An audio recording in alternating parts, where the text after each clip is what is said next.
Value Investing FM, episodio 391.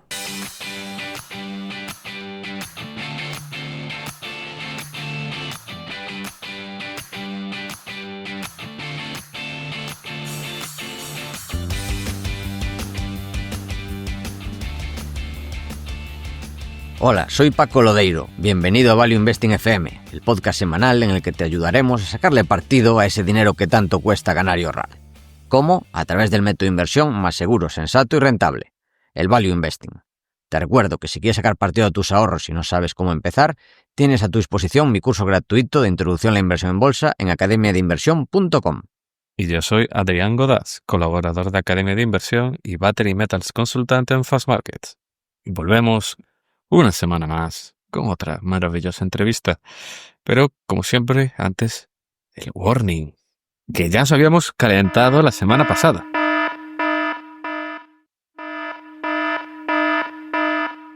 Exactamente. Esta semana, Academia de Inversión cumple 13 años ya, y como no somos supersticiosos, lo celebramos igualmente, y tenéis un descuento de un 20% en la formación avanzada. Para cualquier duda, ya sabéis, podéis escribirme, podéis echarle un vistazo en academiainversión.com/avanzada y me escribís para lo que queráis. Para cualquier duda, y os animamos a echarle un vistazo y aprovechar este descuento, hacer Value Investing también en formación. Y por otro lado, comenté en el resumen del mes que el kit digital terminó el mes pasado. No, lo entendí yo mal, termina este mes, termina a final de este mes, así que todavía estáis a tiempo de tener una web gratis, que os gestionemos las redes sociales o posicionamiento web. En orteilodeiro.com/kit tenéis esta información, que bueno, es gratis porque lo pagamos los contribuyentes, o sea, ya lo estás pagando igualmente. Pero si queréis, eso sí, termina este mes, que yo pensé que ya había terminado. Dicho esto, con este breve warning, Adrián, ¿a quién tenemos hoy con nosotros por tercera vez ya? Vuelve con nosotros, como bien has dicho, por tercera vez, Rodri Villanueva. Podéis escucharlo en el podcast número 193 y 296. Y es actualmente gestor del Attitude Small Caps. Bienvenido de nuevo, Rodri, a Value Investing FM. Muy buenas tardes, chicos. Madre mía, vaya presentación. Esto parece la presentación de Ilia Topuria, ¿eh? De cuando ha tenido un combate y cuando vuelve a por otro, ¿no? Tercera vez que estoy aquí. Yo creo que la primera vez fue como inversor privado, cuando Sí. pues estaba más en el ámbito retail, ¿no? En el ámbito de inversión privada y directamente pues dedicándome a otras cosas en mi mundo laboral. Luego, cuando di el salto como gestor del fondo que lleva ahora, que es Attitude Small Caps, yo creo que fue hace 1 o 2 años, y encantado de volver aquí. La verdad que siempre encantado de recibir este tipo de entrevistas y poder pues hablar un poco de lo que es nuestra pasión, que son la inversión, ¿no? en compañías de renta variable. Pues la primera pregunta, después de más o menos un par de años llevas sin pasar por aquí, así que ¿cómo has vivido este último año o 2 años? Y si ha habido algunos movimientos destacables entre las empresas de cartera, que vamos a hacer alguna actualización de que ya comentaste aquí, pero ¿qué cambios ha habido y cómo has vivido estos últimos años? Bueno, yo creo que el cambio de cartera siempre es constante, pese a ser un fondo bastante buy and hold, donde yo creo que la media de nuestras posiciones en cartera es superior a 3 años, hasta que pues corrija de alguna manera. Siempre las tesis son un poco, van cambiando, ¿no? No son fijas, son bastante volátiles y la razón por la cual tú empezaste a invertir en una empresa luego no es la misma por la cual vendes, pese a que haya revalorización o al revés, ¿no? Haya una pérdida. Entonces, bueno, la verdad que sí que hemos cambiado un poco la cartera, cada vez vamos encontrando mayores compañías, trabajando mucho en lo que yo llamo la watchlist o la lista de seguimiento.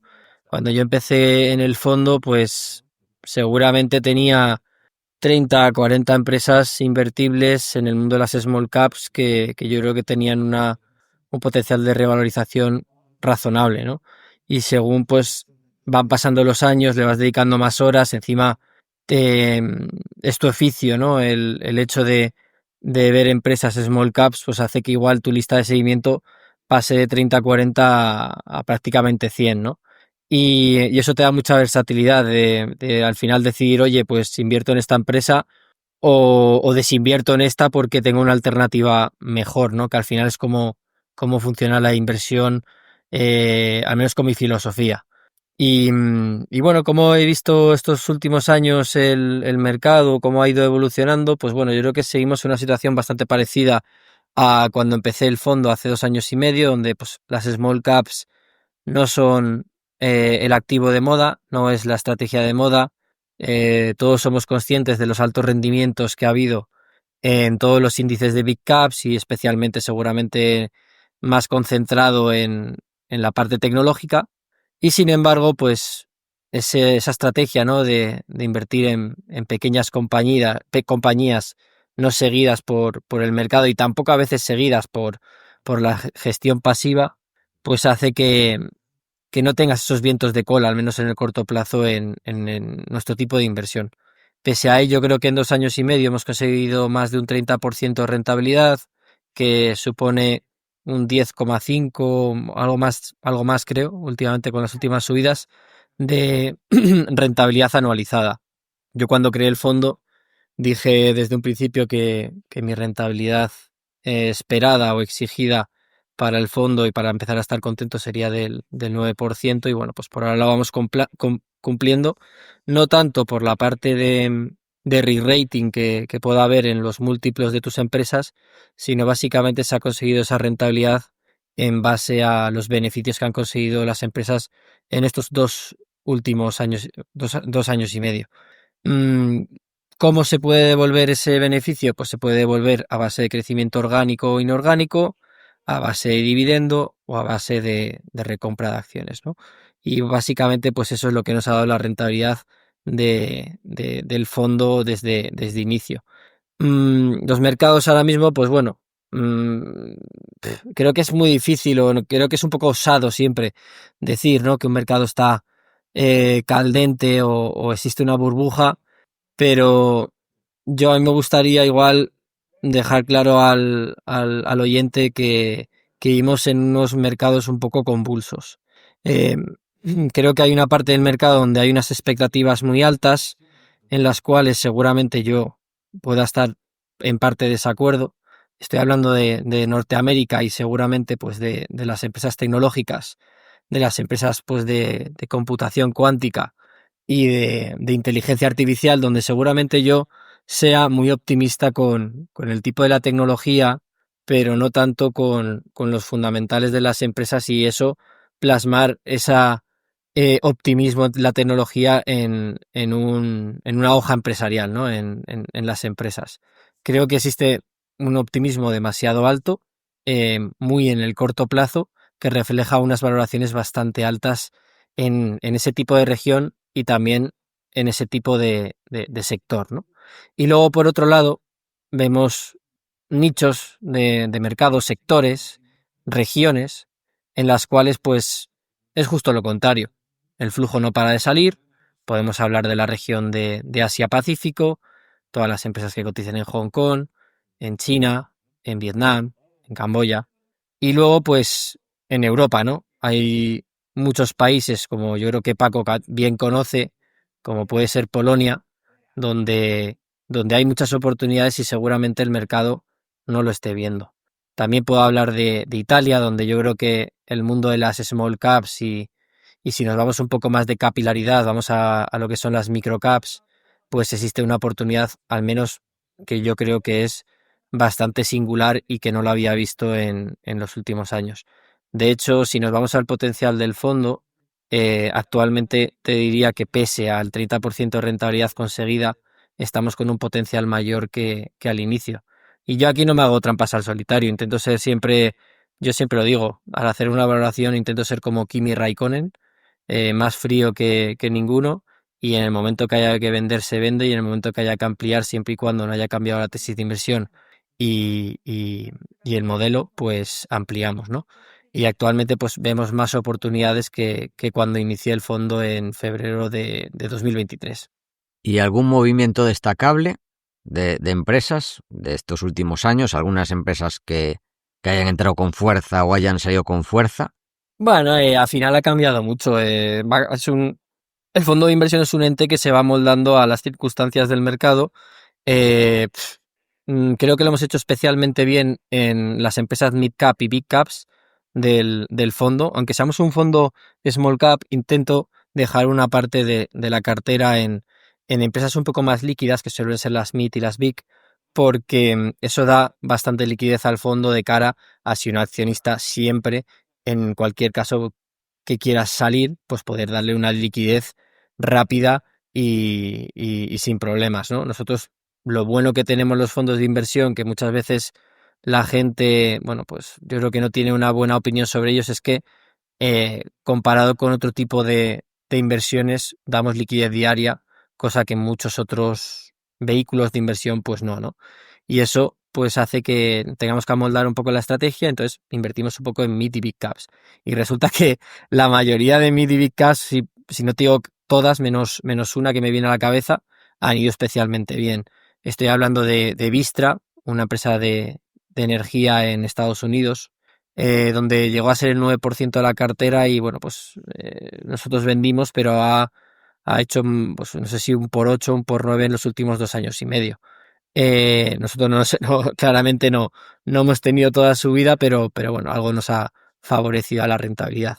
AirCap también, una empresa de aviones, bueno, básicamente es el mayor arrendador de aviones del mundo y donde pues ha tenido un rendimiento extraordinario, yo creo que más que doblando la inversión en AirCap en los últimos 2 años y medio, donde finalmente pues hemos salido, era uno siempre de nuestros buques insignias, incluso anteriormente a la creación de mi fondo. Yo creo que mucha gente me conocerá, ¿no?, por haber estado en Twitter en 2020 cuando cayeron todo lo relacionado con la aviación.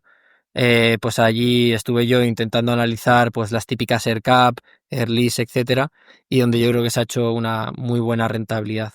Y, y luego también, bueno, pues en España de midcaps hemos tenido Catalana Occidente, que también ha ido muy bien.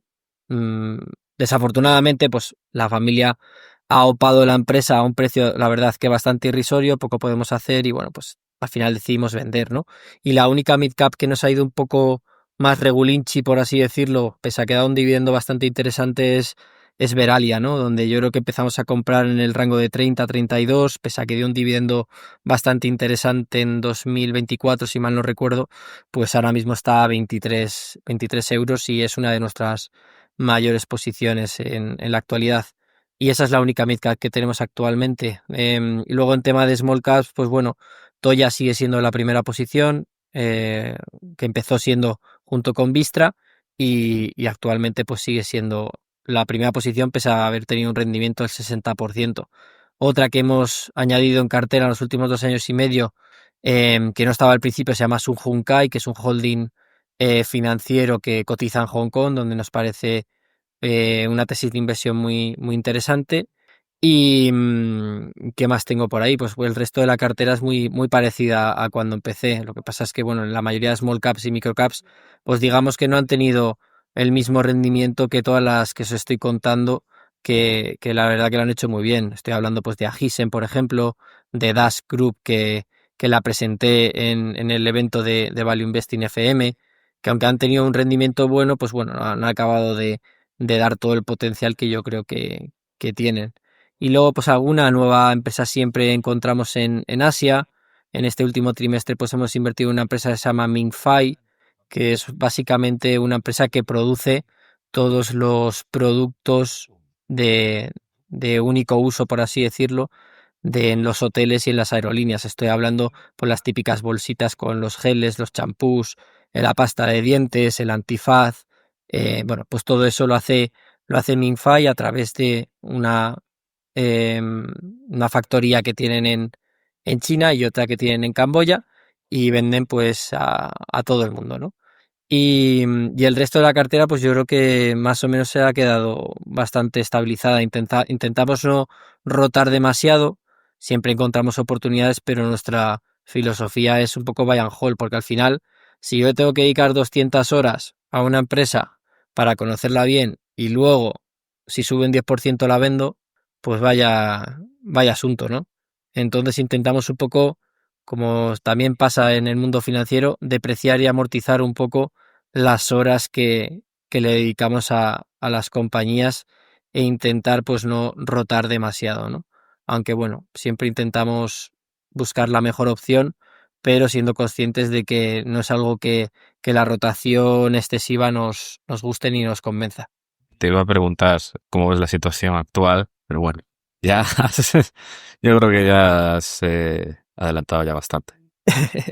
Sí, Bueno, sí, o sea, yo una cosa que estoy haciendo últimamente es comparar la situación actual de 2025 con la situación que hubo en 2021. No sé si os acordáis que en 2021 toda la parte tecnológica estaba muy de moda, que si no, bueno, no era tanto la inteligencia artificial, pero eran otras cosas, eran las típicas Nicola, las NIO, bueno, había de todo, desde la parte china hasta la parte occidental, que de repente se ponían de moda, subían mucho y parecía que eso era dinero gratis, ¿no? Y hay 3 factores o 3 indicadores que yo he visto que digo, oye, pues vamos a comparar estos 3 indicadores, los vamos a comparar de 2025 a 2021. Estamos ahora mismo en unos múltiplos de valoración en el SP500 Forward muy parecidos a 2021. En 2021 llegó a un pico de 23 veces PER o 23 veces beneficios y en 2025 actualmente ahora mismo está a lo mismo. El SP500 está cotizando a 23 veces beneficios. Sin embargo, nos vamos a 3 indicadores macroeconómicos que te dicen que la situación es mucho peor. Y son, 1, los datos de empleo. Por ejemplo, la demanda de empleo es un 40% menor a 2021-2022 en Estados Unidos, que te está diciendo que el mercado y bueno, los negocios se están ralentizando mucho. Luego, número 2, el spread entre el beneficio del SP500, que no deja ser el inverso del PER, menos el bono americano a 10 años, ha pasado a niveles negativos, cosa que solo ha ocurrido en la .com, y te da indicios de que esto, pues podemos estar en un mercado bastante recalentado. Mientras que en 2021, pese a la recalentada que había, estaba en positivo, ¿no? Entonces, yo aquí me preocupa una cosa. Los bonistas te están diciendo de que hay un mayor riesgo, no solo de inflación, sino también macroeconómico, de deterioro de la economía, y sin embargo el mercado de renta variable te está diciendo lo contrario, que las expectativas puestas en el mercado deben ser las máximas en los últimos 20 años. Entonces, aquí solo uno puede tener razón, ¿no? Yo no soy quien para decir quién tiene que subir y quién tiene que bajar, pero andaría bastante cauteloso con el tema, sinceramente. No sé qué opináis vosotros. a ver, yo creo que también es lo que comentaste, que hay una como dualidad en el mercado. Lo que está en los índices y lo que está de moda está muy caliente, pero lo que está fuera de los países de moda y lo que está fuera de los índices está a valoraciones, por lo menos, atractivas, tampoco de derribo, pero nada que ver, ¿no? Totalmente. Y a ver, es que tú sacas la IA, el quantum, el oro, cosas así, y no se han movido realmente tantas cosas. O sea, de hecho, Apple o Amazon, que no son small caps, van de cero year to date. O sea, hay muchísimas cosas que no se han movido para nada. Totalmente. Y luego el último indicador que también me he fijado es el sentimiento del consumidor, ¿no? Que está en mínimos de los últimos 5 años. En 2021 estaba bastante más alto y ahora, pues, bueno, al final, ¿por qué me parece esto importante? Porque al final el consumo es lo que te va a mover la economía, ¿no? Al menos en el medio plazo. Y llegamos a estos 3 indicadores, ¿no? Las ofertas de empleo, tema también el spread entre el SP500 y el bono a 10 años, y luego, por último, los datos sobre el consumo y el sentimiento del consumidor. Nos vamos a 2021 y son muchísimo peores que en esa época. ¿Y qué pasó de 2021 a 2022? Pues bueno, el S&P 500 cayó un 25%. Al final tuvo una corrección que, si bien no se volvió al punto normalizado, pero un poco bajó las expectativas que había en el índice del S&P 500. Entonces, no sé si va a ocurrir o no, pero bueno, yo creo que es un buen ejemplo de que podría pasar, ¿no? Yo esto lo comenté ayer en una reunión que tuvimos en la oficina. Es que, claro, el tema del consumidor, el tema es que la gente está negativa, pero también el consumidor americano es como, es como el mercado. Es que el top 10% es el 50% del consumo. Entonces, ese 10% no vive de su salario, vive de sus assets. Entonces, mientras la bolsa siga alta, yo creo que el consumo va a seguir. Mientras la bolsa no se cae, no cae. Mientras, claro, mientras luego hay millones de personas que sí que su situación claramente se está deteriorando. Pero en agregado, yo creo que ese es el motivo por el que hay señales dispares en Claro, cuanto a al consumo. final es un sistema de retroalimentación. Mientras Ujú. suba, Totalmente. la gente tiene más dinero, entonces Sí, efecto riqueza, de toda la vida, sí, sí. claro, exactamente. Sí, pero al final, si tú no tienes para vivir o te lo tienes que gastar, pues ya vas mermando parte de tu patrimonio, lo vas teniendo que sacar para poder vivir o para poder mantener el mismo nivel y poder adquisitivo, ¿no? Entonces, bueno, yo creo que eso todo tiene un límite. Sí, sí. Y este sistema de retroalimentación, cuando se da la vuelta, o sea, se da la vuelta y se convierte en un sistema de compensación. O sea, que te tira todo para abajo, lo que te tiro para arriba. Así que es quien juegue al bigger full, Ujú. a mientras que todo siga subiendo, pues a estar en la fiesta, que tenga cuidado, porque al final las valoraciones siempre acaban importando. Tal cual. No a corto plazo, pero a medio plazo siempre acaban importando. Bueno, siempre hay este gráfico, ¿no? Que suele poner JP Morgan, un poco de partiendo, dependiendo de qué múltiplo del S&P 500 partas, cuál es la rentabilidad que ha habido en los próximos 5 años anualizado, ¿no? Entonces, y luego también hace el de un año. El de un año es bastante disperso, nunca se sabe qué va a pasar a un año vista, pero cuando lo tiramos más a medio plazo, como bien dices tú, a 5 años existe bastante más correlación, ¿no? Entre el múltiplo de entrada y la rentabilidad a medio plazo, ¿no? Y de hecho, la mayoría de los puntos históricos del S&P 500 a estas valoraciones siempre han dado pues rentabilidad en los próximos años anualizada en torno al 0%, ¿no? Y eso puede ocurrir. Lo hemos visto en Microsoft, por ejemplo. Hubo inversores que estuvieron más de 10 años sin ganar dinero en Microsoft. Entonces, depende y siendo una empresa que te cagas, lo que pasa que pues siempre es muy importante el múltiplo de entrada y las expectativas que te estás comprando, por así decirlo. Sin duda, sin duda. Sí, sí. Y en ese tiempo la empresa fue bien. Fue ingresando más, buenos márgenes. ¿Qué pasa? Que si compras a un precio exorbitado y puedes aguantar... Si quien aguantó 25 años le fue bien. Quien aguantó 10 estuvo 10 años con cara de tonto. También depende del plazo, pero creo que hay pocos inversores que aguanten 25 años y que aguante Ujú. 10 años perdiendo dinero. Totalmente. Hay Y un hay que libro sumarle el que coste de oportunidad de esos 10 años. Esa es otra cosa. hay un libro, Paco, que recomiendo a nuestros oyentes leer, que se llama Expectations Investing. Si mal no recuerdo, Sí, es de Michael Mogusin. Mauboussin o algo así, Sí, sí. que está muy interesante porque lo básicamente es en base al múltiplo de entrada que tú compres, te está diciendo las expectativas que hay puestas sobre ese precio, sobre ese múltiplo. Entonces es un poco hacer la valoración, pero de manera inversa, ¿no? En Sí. base a las expectativas y luego pues finalizas en el precio. Entonces, lo recomiendo a todo el mundo leer. Yo creo que es justamente un libro muy bueno para leer en esta época actual.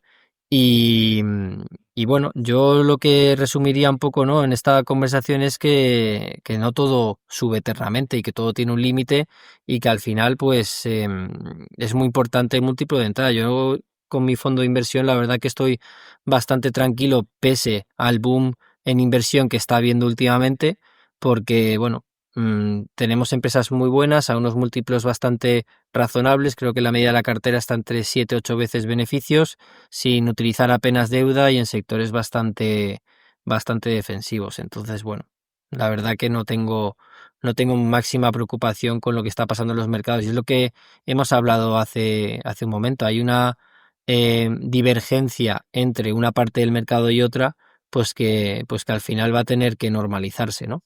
Muy bien.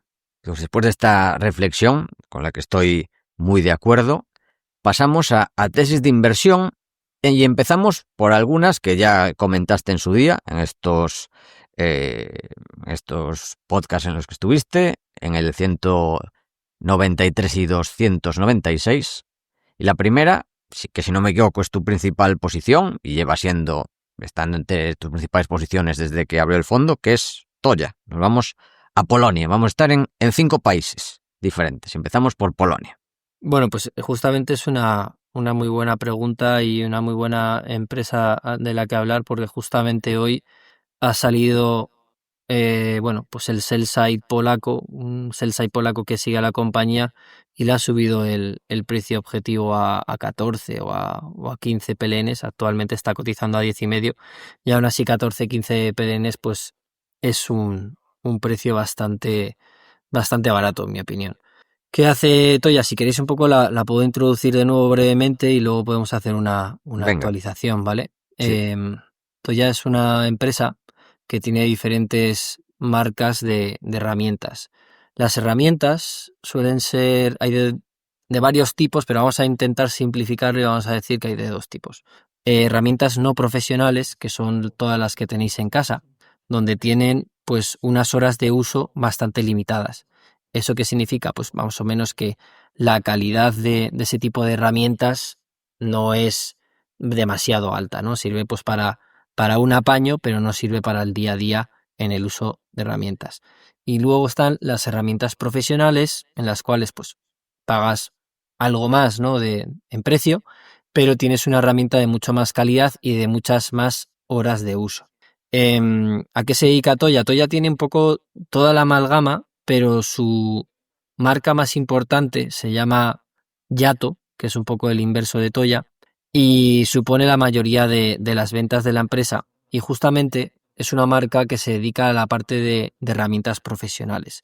Esto significa pues que tu cliente final pues puede ser un mecánico de coches, una empresa industrial de maquinaria que necesite hacer el mantenimiento de sus máquinas y necesite herramientas, pues utiliza las de Yato, ¿no? Y también pues para el real estate, para la construcción de casas, bueno, hay una diversidad de cliente final bastante extensa. Y a diferencia de lo que podáis creer, la demanda de herramientas profesionales es bastante estable. Si analizamos un poco todo el sector, porque hay muchas cotizadas, está Stanley Black & Decker, está Makita, está Tektronix, que es uno de los, mucha gente seguramente no la conocerá, pero es uno de los es el líder, ¿no? del sector de herramientas y cotiza en Hong Kong. Es una empresa china, pero que es muy, muy grande y tiene muchísimas marcas americanas.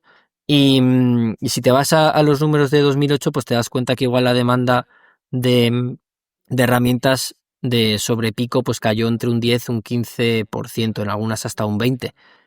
Sin embargo, son empresas que son capaces de hacer dinero en casi cualquier escenario. ¿Por qué? Porque tienen un margen operativo, la mayoría de ellas, pues entre el 15 y el 20%. Con lo cual, cuando te bajan las ventas, pese a que tienes palanca operativa, pues no llegas a tener un margen negativo. Y son capaces, pues eso, y luego aparte, pues después de esta caída en ventas en el corto plazo, pues se vuelve a revertir esa demanda que está un poco más deprimida y vuelve otra vez a tener ventas en los próximos años, porque no se ha gastado lo suficiente en herramientas profesionales, ¿no? Porque tiene una demanda bastante estable. Total, que al final estamos hablando de compañías que crecen orgánicamente porque crece el sector mínimo entre un 3 y un 5%, con unos retornos sobre el capital invertido pues, por encima del 15 y de ROEs del 20 o más, Y bueno, pues que al final hace que sean compañías que han compuesto bastante valor al accionista. Podéis ver los gráficos de este tipo de compañías y la verdad que no hay empresa que no haya ido bien, ¿no? Y Toya, pues bueno, la mayoría de sus ventas las hace en Polonia, aunque también vende en el resto de países. Son capaces de competir con grandes empresas como Stanley Black & Decker, como Bosch y otros competidores, porque al final todos utilizan las mismas fábricas para fabricar sus productos. Ellos lo externalizan a China y en China, pues directamente tú le mandas el diseño que quieres, como quieres la pieza y tal, te la fabrican, te la mandan, pones tú tu nombre de que es Yato o la empresa que sea, o la marca que sea, y vendes tu producto, ¿no? Entonces, la calidad de las herramientas pues suele ser bastante parecido. Lo bueno que tiene Toya es que no utiliza nada de marketing ni de publicidad para vender su marca. Directamente la mayoría de clientes van porque les parece un buen producto a un precio bastante razonable. ¿Cómo puede ser que una compañía, ¿no?, de 100, 150 millones actualmente pueda competir con empresas de billions, ¿no?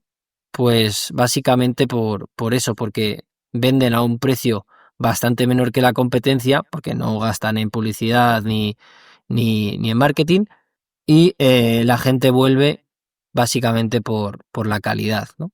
Y en el sector de herramientas profesionales, pues eso es muy importante, tener herramientas que te duren en el tiempo y que tampoco te cuesten una locura. Y bueno, básicamente esa es la tesis. ¿Qué ha ocurrido desde entonces? Pues bueno, hace 2 años y medio veníamos de un crecimiento orgánico de Toya del 15% más, de repente se ralentizó pues debido a numerosas razones, pues un poco a toda la inflación que hubo en Polonia, que llegó hasta casi, no sé si mal recuerdo, el 15 o el 18% de inflación en un año, y eso pues bueno, mermó bastante el poder adquisitivo y la economía polaca en el corto plazo. Eso se ha ido poco a poco digiriendo y ha vuelto el negocio a florecer y a seguir creciendo orgánicamente. Y no solo crecer orgánicamente, sino que poco a poco te está volviendo el margen operativo. Y bueno, pues esa es la situación actual. Ha pasado de 2 años estando un poco bastante parado, ¿no?, el crecimiento orgánico de la compañía a estar creciendo en este primer semestre a más de doble dígito, ¿no? Y bueno, pues una compañía que estaba cotizando a 6, 7 veces beneficios, pues ahora está cotizando a 9, también se está esperando que crezca orgánicamente mucho más, a un 10, 15%, y ahí está la oportunidad. Es una empresa que tiene un ROE por encima del 20, siendo un negocio bastante defensivo, capaz de ganar dinero en casi cualquier escenario y teniendo una ventaja competitiva con respecto al resto de competidores, que yo creo pues que hace que esta compañía pues seguramente tenga que cotizar por encima de 15, 16 veces beneficios. Y aparte una empresa que no tiene deuda, pese a que tiene una importante parte de su balance en inventario, ¿no? Entonces, bueno, esa es la tesis de inversión. Luego tienes una call option que yo no la tengo en cuenta en la parte de la valoración, pero puede ser también muy importante de cara al futuro, es toda la finalización de la guerra de Ucrania y Rusia. ¿Eso qué significaría? Pues que, bueno, pues en Polonia vendería más herramientas profesionales a Ucrania, pues para poder reconstruir un poco el país, ¿no? Ucrania era un país bastante importante, creo que era top 5 antes de la guerra en exportación de herramientas de Toya, y de repente se paró por la guerra, y pues ahora parece que vuelve otra vez la demanda. De hecho, este año creo que están creciendo en más de un 50% las ventas de Toya a Ucrania, y esto puede seguir aumentando y puede ser una call option bastante buena para la compañía. Y básicamente yo creo que esa es la situación actual. Sacar una recompra de acciones para poder recomprar el 15% de la compañía, y creo que recompraron entre el 1 y el 2%, básicamente porque yo creo que tuvieron un fallo. Bueno, es un tema más corporativo. Tú imagínate que tienes una acción que está cotizando a 5 PLNs y de repente, pues porque hay más expectativas en el mercado o lo que sea, sube a 7. Pero claro, tú cuando estabas en 5 estabas negociando con el broker y con el regulador, sacar una OPA parcial o una recompra de acciones a mercado, ¿no? Con un premium, pues dices, oye, estaba cotizando a 5,5, os compro todas a 6,5. Me lo estoy inventando, ¿vale? ¿Qué ocurre? Que claro, si de repente la compañía pasa de 5 a 6,40 y tú de repente anuncias que las vendes a 6,50, o sea, las compras a 6,50, pues el porcentaje de acciones que vas a poder recomprar es mínimo, porque el premium que estás dando pues es bastante bajo. Y eso le pasó un poco a Toya, que sacó una recompra de acciones, yo creo que en un momento que subió muchísimo la acción y el premium pues fue bastante bajo y yo creo que no hubo mucha acción que se dio a la empresa para poder recomprarla, ¿no? No sabemos si va a pasar en un futuro otra recompra. Hay que decir que la empresa ya recompró acciones, creo que se fue en 2018-2019, cuando hizo también una OPA parcial. Y bueno, si la compañía está tirando OPAs parciales al cabo de los años a precios superiores al que cotiza, pues significa que ven clara una infravaloración de la acción, ¿no? Y es en el punto actual donde estamos. Sí. Por resumir un poco, Toya, para mí Toya es la empresa perfecta. Y lo voy a resumir con los 3 pilares que suelo mirar en la inversión. Uno es el value investing, creo que está a precios razonables o en este caso bastante baratos. Tiene un retorno sobre el capital invertido bastante alto y una predictibilidad del negocio bastante buena. Y luego, por último, tiene un crecimiento orgánico que hace efectiva esa calidad y ese retorno sobre el capital invertido, ¿no? Y básicamente va en esos 3 pilares, la inversión, y luego encima es una empresa familiar donde tenemos a un máximo accionista que es los fundadores y pues bueno, que velan por nuestro propio interés, y la verdad que han hecho históricamente muy buen capital allocation y muy buena comunicación. Yo en ese aspecto creo que estamos 100% alineados y encima pues se cumplen los 3 pilares que yo siempre busco. Es para mí sinceramente la empresa perfecta. Muy bien. Y ahora, actualización sobre una empresa china que es Agisen. Vale, si queréis hablamos de Agisen. Agisen es una empresa que cotiza en Hong Kong, pero la mayoría de su negocio no está allí, sino está en China. Y es una cadena de solo una franquicia, por así decirlo, que se llama Agisen. No es un multibrand, es simplemente el mismo concepto siempre en todos los restaurantes.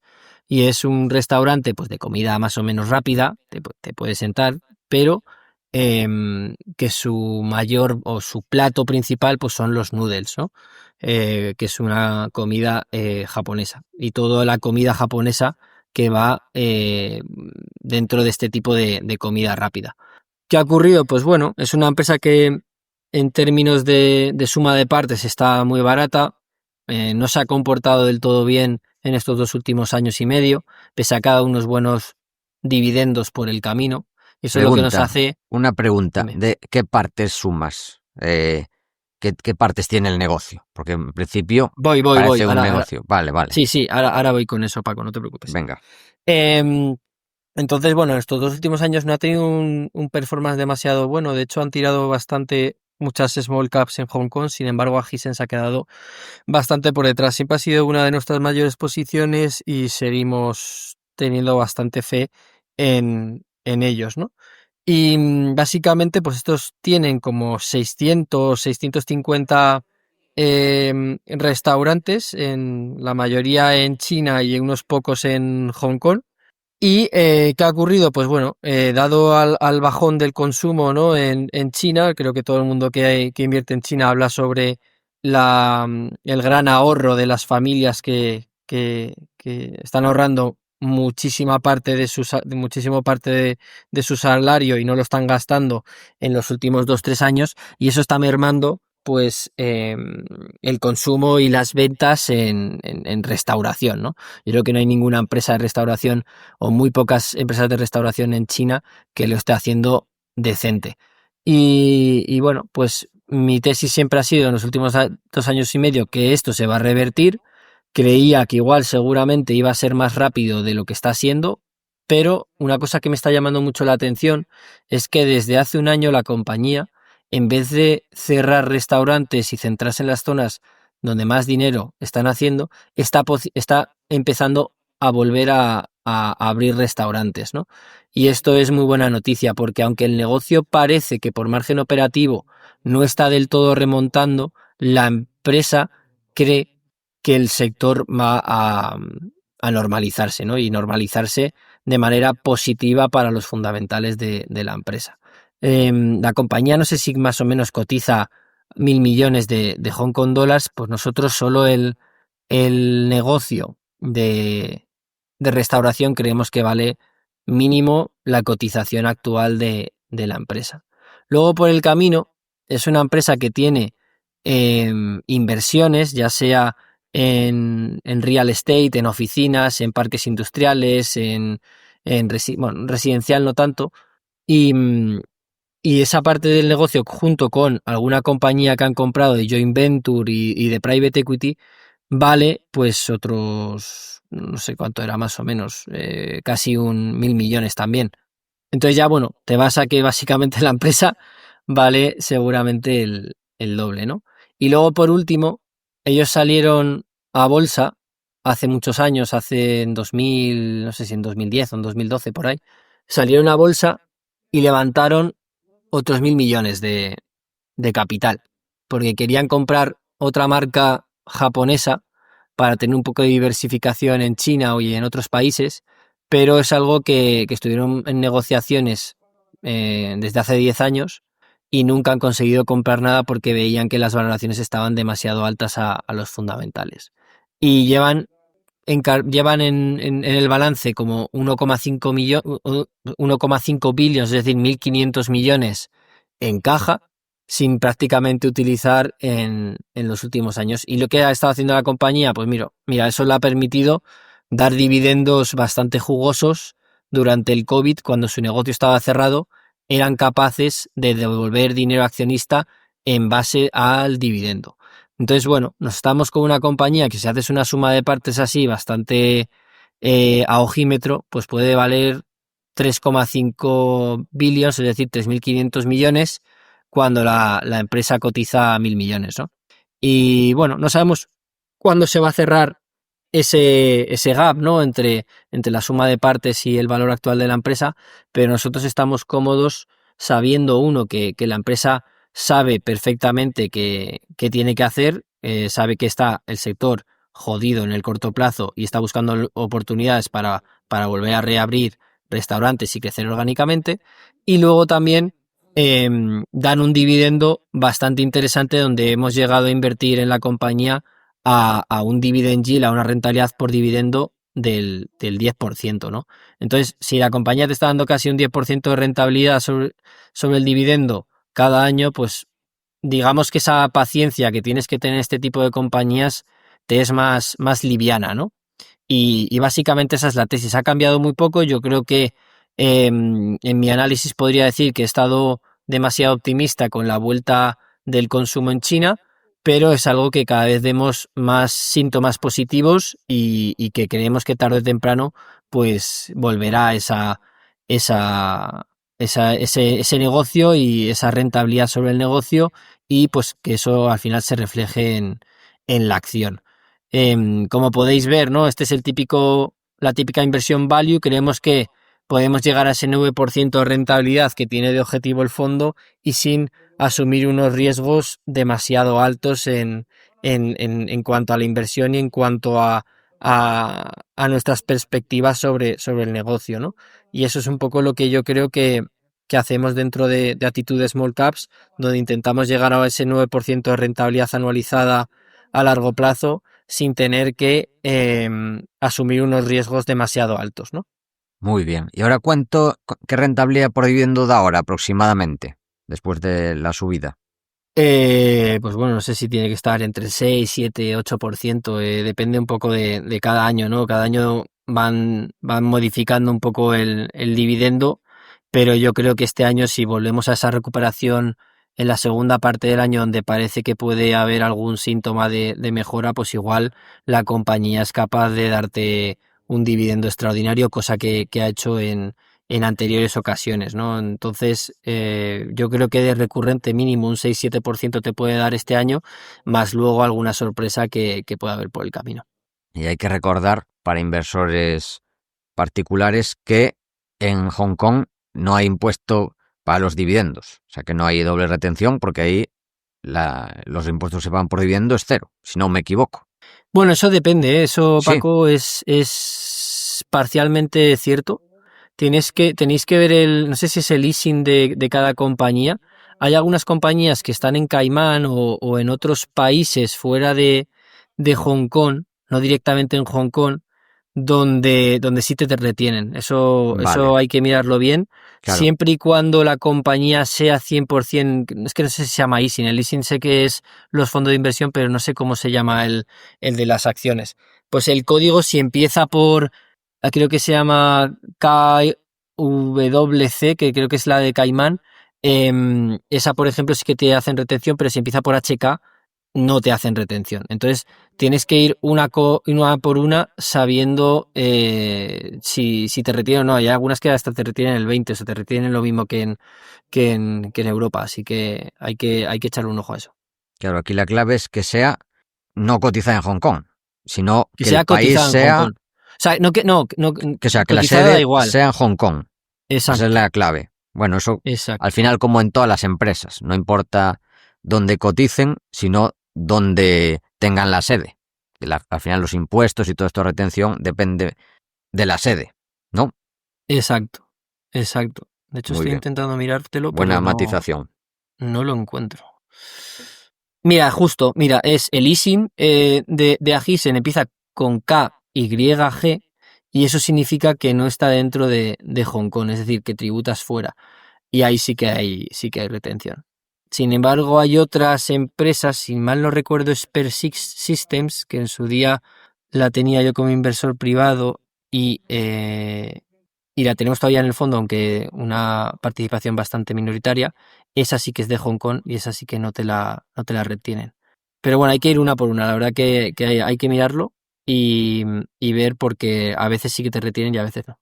Pues muy bien y gracias por comentarlo porque es un matiz importante, sobre todo para empresas con altísimo dividendo, como es en este caso. Pues después de pasar por China, ahora volvemos a Europa y en este caso a Francia. Es una empresa vieja conocida del Value Investing ibérico, que también la tienen, bueno, por lo menos la tenían nuestros buenos amigos de Oros, que también son buenos amigos tuyos.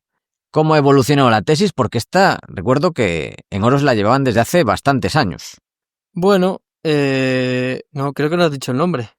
Ah, Group Guillin. Creo que no la dije. Bueno, Sabía a cuál te ibas a referir, sí, sí, sí, sí. pe- Group, bueno, pronúncialo bueno, tú en bien. realidad se Group llama, Guillin, ¿no? exacto, en Francia la llaman así. De hecho, cuando tenemos muchas reuniones con empresas francesas, siempre les digo, en plan, las empresas que tenemos en cartera francesas y la verdad que Grupo Guillin o Grupo Guillain la conoce todo el mundo. Así que, pese a ser una small cap, ¿no? Que parece así muy poco conocida, en Francia es bastante común saber sobre ella. Y sí, creo que Oros la sigue teniendo. Yo no la conocí a través de ellos, yo creo que la conocí a través de Alejandro Estebarán, donde la tuvo en cartera en su día, desconozco si la tiene ahora o no, pero me pareció interesante, ¿no? Alejandro yo creo que siempre ha, ha seguido la industria, bueno, el negocio de los plásticos de un solo uso y para comida fresca y para frutas y todo eso. Y yo creo que en su día pues habló mucho de Berry Global, que se cotizaba en Estados Unidos, creo que lo había nopado en los últimos años, y Grupo Guillín o Grup Quilan. Y Grup Quilan, pues también, yo te diría que es la empresa perfecta, es yo creo que la prima de Toya, ¿no? Eh, Todos los tres pilares que he comentado se cumplen. Empresa familiar, bien gestionada, también muy, muy a la par con Toya en que son o depende mucho del sector industrial, ¿no? y luego es un negocio que frente a crisis prácticamente sigue siendo igual de rentable porque la gente más o menos va a consumir lo mismo en productos frescos y en productos de un solo uso de plástico, ¿no? Para comida fresca en supermercados. Y bueno, pues ¿cuál es la tesis aquí? Yo creo que invertí, yo creo que antes de crear el fondo, invertí en 2020 y desde entonces pues he sido inversor de la compañía. Es una compañía pues que no existe una narrativa positiva sobre el negocio. ¿Por qué? Porque al final la regulación europea siempre ha ido en contra del uso de los plásticos, ¿no?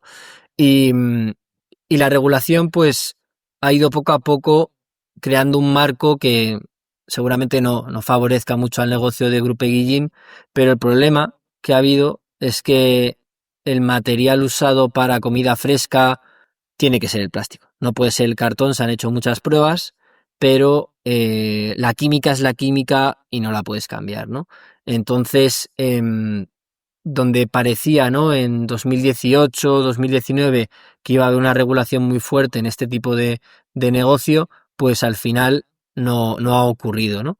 Y de hecho, pues bueno, Grupo Guillín te lo cuenta. Muchas veces el plástico que se puede utilizar para tu cliente final, que es el supermercado, puede ser reciclable o no reciclable. ¿A que no sabéis cuál es el que finalmente pide el consumidor final, el cliente? Pues el más limpito, ¿no? El más puro. No, No. el más barato. Y Bueno, el el más más barato. barato es el no Sí. reciclable. Sí. Entonces, al final, ellos lo dejan en base al cliente final y resulta pues que no se utiliza del todo el plástico reciclable.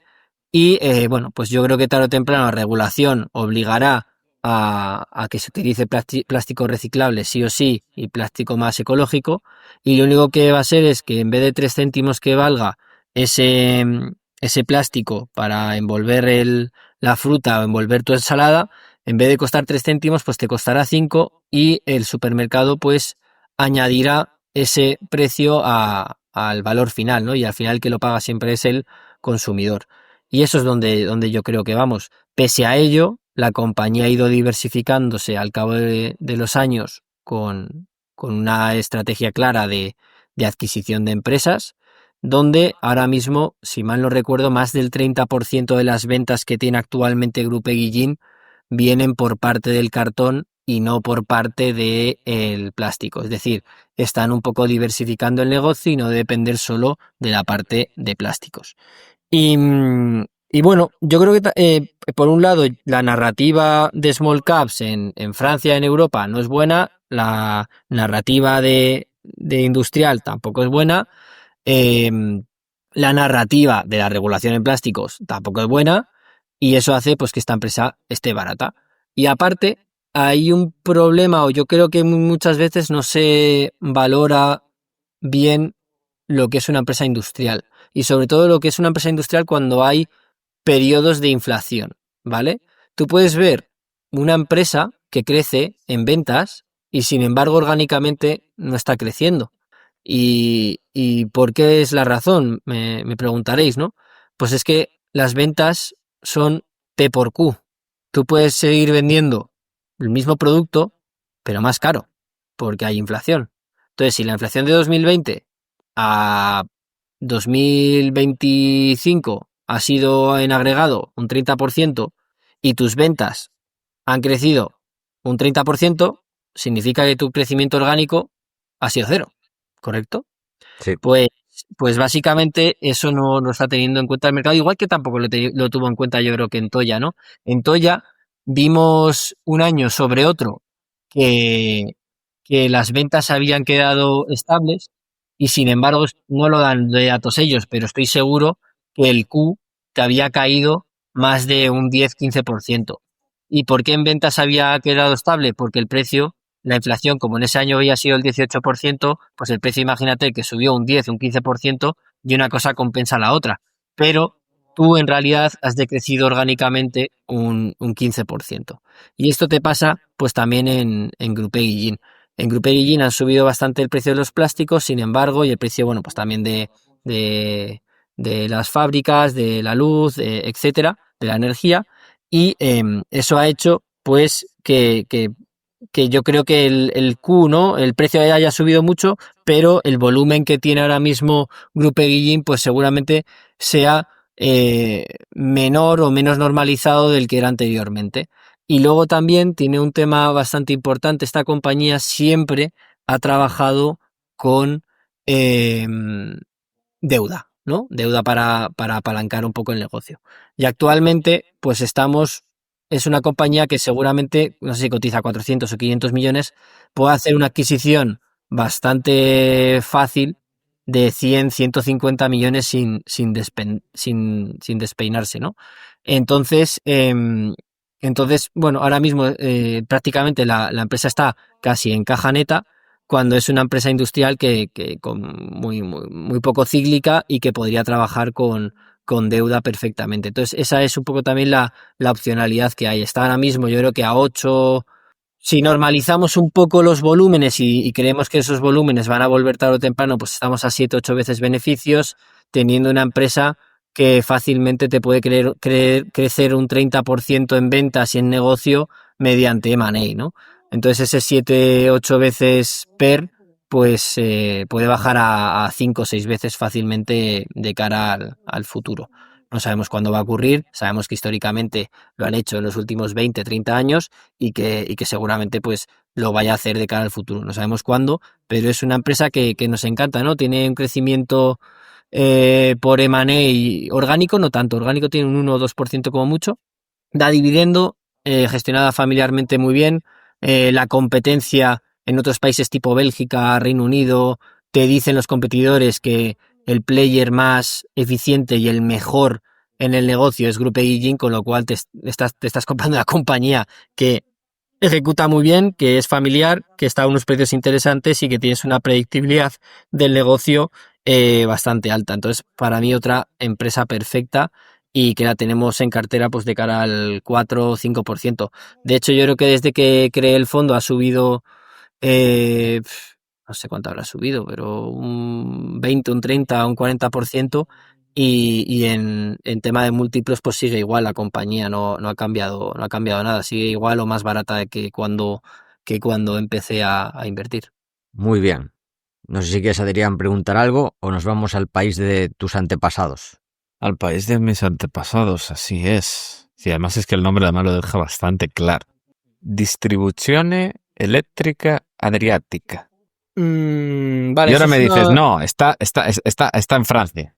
no, está en Hungría. Está en Hungría. ¿Te O sea, imaginas? por No. distribuzione, podría ser. Nada, es broma. Podría ser. Bueno, Pues, Hungría pues difícil, pero Rumanía podría ser. Eso es verdad. Si tuviera Sí. salido al Adriático, sí. Sí. Muy bien. Pues esta última empresa es una adquisición de este último trimestre y de hecho voy a colgar una tesis de inversión bastante completa sobre DEA. Yo la llamo más DEA que Distribuzione Eléctrica Adriática, me parece demasiado largo. Y luego acaba en Spa, no os creáis que se queda ahí, en Adriática. Esta empresa tengo ya hecha la tesis de inversión y la subiré a mi canal de YouTube, que bueno, yo creo que puede ser bastante interesante y es una manera pues un poco también de compartir el análisis interno que hago en el fondo y ver cómo oriento una tesis y si queréis aprender de ello, pues bueno, ya dejará Paco y Adrián mi canal de YouTube para que podáis suscribiros y verlo, ¿vale? Entonces, bueno, voy a, si queréis, resumir un poco la tesis. Es una compañía que salió de IPO en agosto de 2024, una compañía que cotiza entre 60 a 65 millones, una compañía muy pequeña, y pues sale en verano. Sale sin cobertura prácticamente de analistas, sale muy mal contada. Sale en un momento donde las small caps en Italia, y yo creo que Paco tú lo sabes mejor, están bastante infravaloradas. Nadie quiere ese mercado y donde yo creo que hay una oportunidad bastante interesante. ¿Qué hace la compañía? Pues la compañía es la dueña de las infraestructuras de distribución eléctrica. ¿Y eso qué es? Pues es básicamente la parte de red eléctrica de media y baja tensión. Y voy a explicar un poco los procesos en el sistema eléctrico. Está la red de transmisión, que se llama y está arreglado por el TSO, por el Transmission System Operator, que en España, pues, por ejemplo, es un monopolio de red eléctrica. Luego, esa línea que es de alta tensión normalmente, que sirve son como las grandes autopistas, ¿no? de la electricidad, donde te conectan el norte de España con el sur, pues para poder llegar a ciudades y para poder llegar a puntos, a fábricas, por ejemplo, ¿no? Esa electricidad se tiene que pasar a una tensión más baja. Y eso está la media y baja tensión.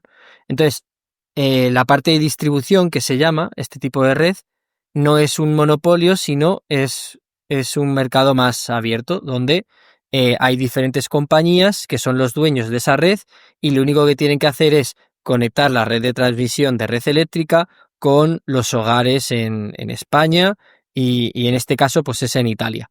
DEA tiene la distribución eléctrica de unas regiones específicas y bueno, pues más o menos da conexión a 90.000 puntos, ¿no? de conexión, que es, digamos que es el top 10 player. Hay bastantes más grandes, pero bueno, pues es un top 10 player dentro de que la mayoría de los puntos de conexión de distribución los tiene el dueño de Enel. Lo que pasa es que poco a poco está vendiendo la red. Por ejemplo, A2A vendió la red hace un par de años y bueno, se está un poco consolidando el sector.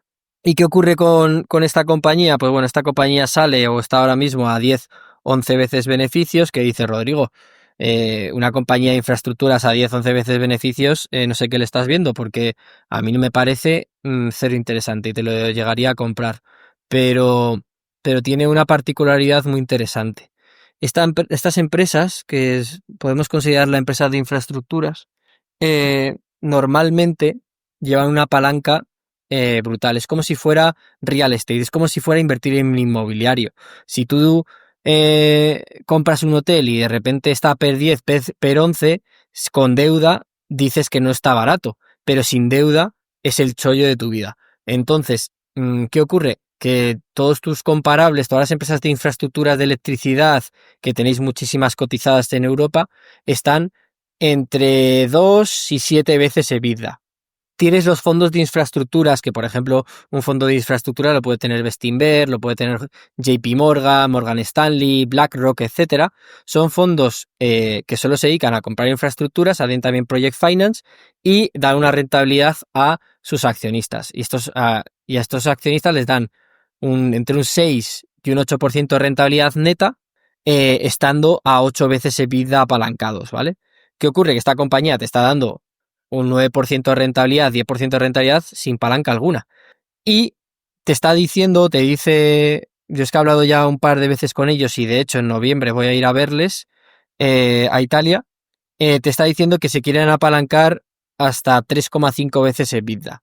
Yo he asumido que van a apalancarse 2 veces EBITDA, que suele ser, que es más o menos levantar 45 millones, 50 millones de deuda. Una compañía que ahora mismo cotiza 64 millones. Si tú sabes más o menos a qué rentabilidad van a poder invertir ese capital, que es más o menos el 10%, y sabes que el coste de su deuda es del 3,8, significa que va a hacer un spread de rentabilidad de 6,2. Por simplificarlo, estamos hablando de una compañía que con la estructura de capital optimizada, o de hecho un pelín conservadora, pero un poco más ajustada al tipo de negocio que es de infraestructuras, está cotizando a 6-7 veces beneficios, teniendo una certidumbre tremenda, porque al final ellos cobran directamente del operador el operador o el regulador italiano. Y esa es la tesis de inversión. Yo creo que la oportunidad ha sido, pues básicamente ellos quieren levantar capital después de estar cotizados, porque el coste de la deuda va a ser menor cuando eres una compañía cotizada que cuando no, y pues ese ha sido yo creo que esa oportunidad, al menos al corto plazo, que te está dando el mercado y que no está entendiendo muy bien el storytelling, ¿no? de esta compañía, ni está viendo que optimizando un poco la estructura de capital, esta compañía está muy barata y mínimo vale el doble. Muy interesante lo de esa capacidad y que lo hagan, claro, porque hay muchas empresas que podrían apalancarse, pero luego no lo hacen. Pero si ya han mostrado su interés. No, y de hecho este último semestre han pasado de estar prácticamente a caja neta a estar en ya -8, -9 millones de caja neta, es decir, ya están empezando a levantar deuda hasta que llegan hasta los 45, 50 que pueden llegar perfectamente, pues ahí estamos. Sé que tienen bastantes... Vale, es que esta es la call option, ¿vale, chicos? Que es que... a ver, la tesis es un poco más compleja, pero os voy a contar un poco la call option que hay aquí, y es que básicamente el mercado está muy fragmentado en las empresas, en las distribuidoras pequeñas. Distribuidoras de menos de 25.000 puntos de conexión hay muchísimas, creo que hay más de 500 en Italia. ¿Qué ocurre? Que ahora con todo el deployment, toda la inversión que hay en renovables, en electricidad, en coche eléctrico, se necesita una inversión brutal en la distribución eléctrica.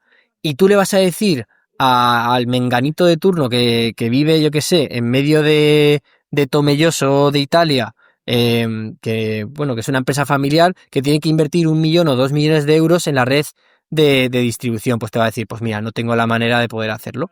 Entonces, el regulador se ha dado cuenta de eso, de que se necesita una actualización de la distribución eléctrica brutal en Italia y quiere quitarse de en medio a estos 400 players que hay muy pequeños.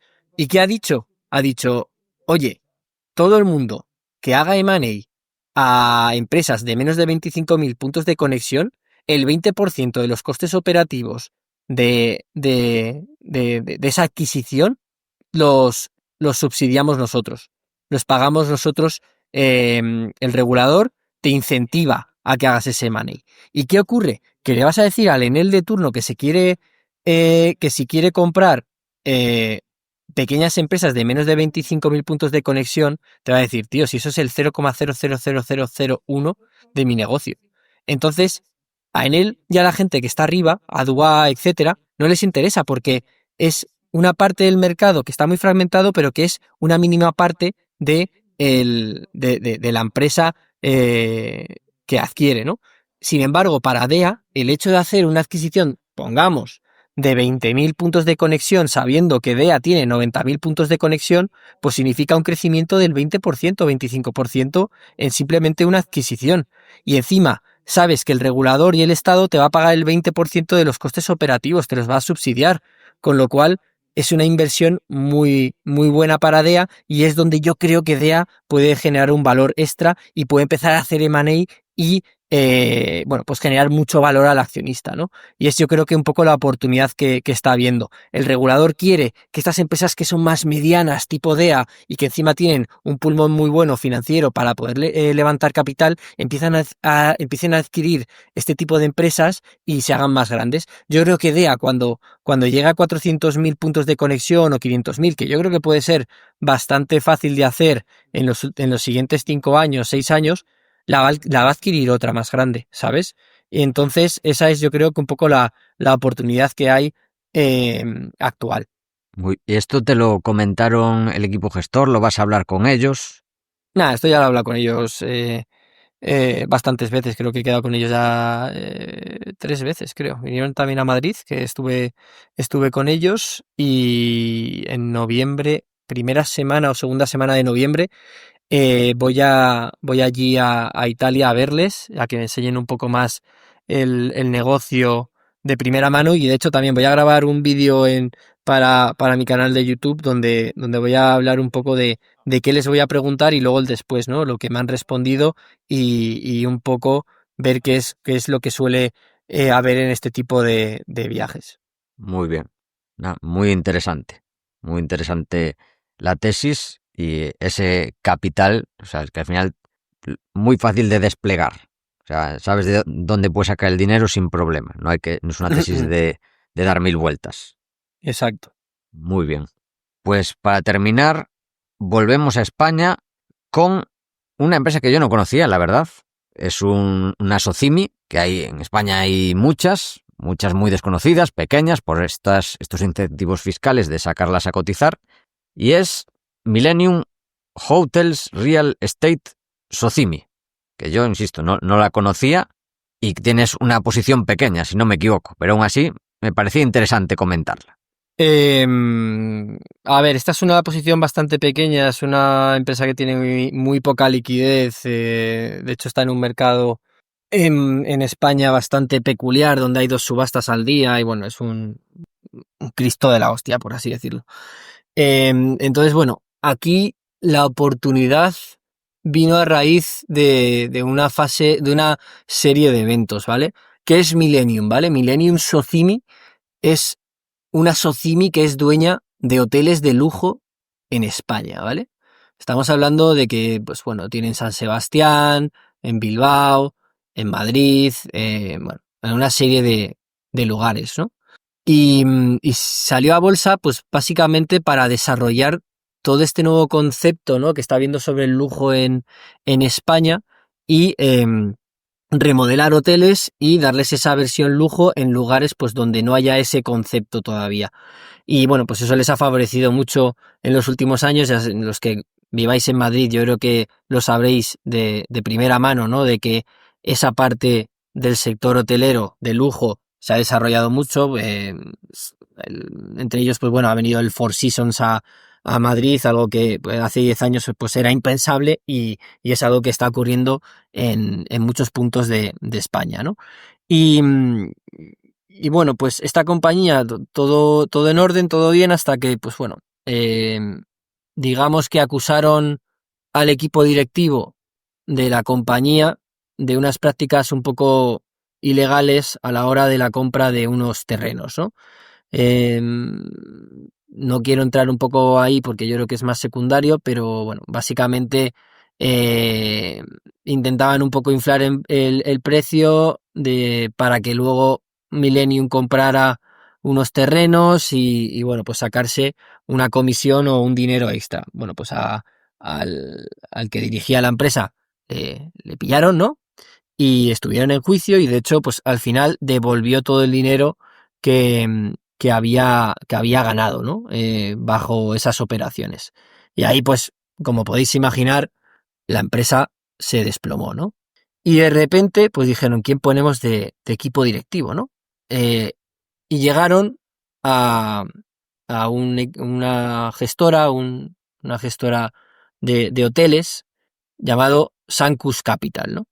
Hablan con Sancus Capital, que viene de la mano del máximo accionista de Millennium, que es Castle Lake, y les dan el mandato para gestionar la empresa y les dicen que tienen que poner en valor la compañía. Y la manera en la que tienen escrito el contrato es que cuanto más rápido destapen ese valor, más se lleva Sancus Capital de variable, ¿no? De dinero. Y claro, la compañía pues llegó a cotizar a 0,5 veces book value Hostia. y estando siendo unos negocios o unos hoteles que te cagas, y seguramente el price to book value, o sea, el book value de que hay en balance pues sea bastante conservador. Y ahora lo veremos a continuación. Y bueno, si tú te lees un poco el mandato, te das cuenta que en base a cómo está escrito, a Sancus le urge generar valor al accionista y crear ventanas de liquidez que se aproximen al book value de la compañía. Digamos, es que ahora mismo no lo recuerdo, pero si crean más de 2 ventanas de liquidez por encima de 0,90 veces book value, pues la compañía, parte de ese excedente de premium sobre 0,90 veces, pues se lo lleva, ¿no? La Sancus. ¿Y qué más? Pero hay un problema, que por cada año que tarden en dar esas ventanas de liquidez al accionista, se va aumentando ese umbral para cobrar la variable, ¿no? cada año, pues pesa un poquito más el hecho de poder cobrar esa variable. ¿Qué ha hecho el equipo gestor desde entonces? Pues de repente, no sé si fue en julio, creo, vendieron un resort de lujo con golf incluidos, podéis imaginar cómo era, en Cádiz. Y de ahí, no sé si la compañía pues de book value son 400, 500 millones y esa transacción de venta eran, te lo voy a decir a ojímetro, pero igual eran 160 millones. Y de hecho se vendió por encima de book value.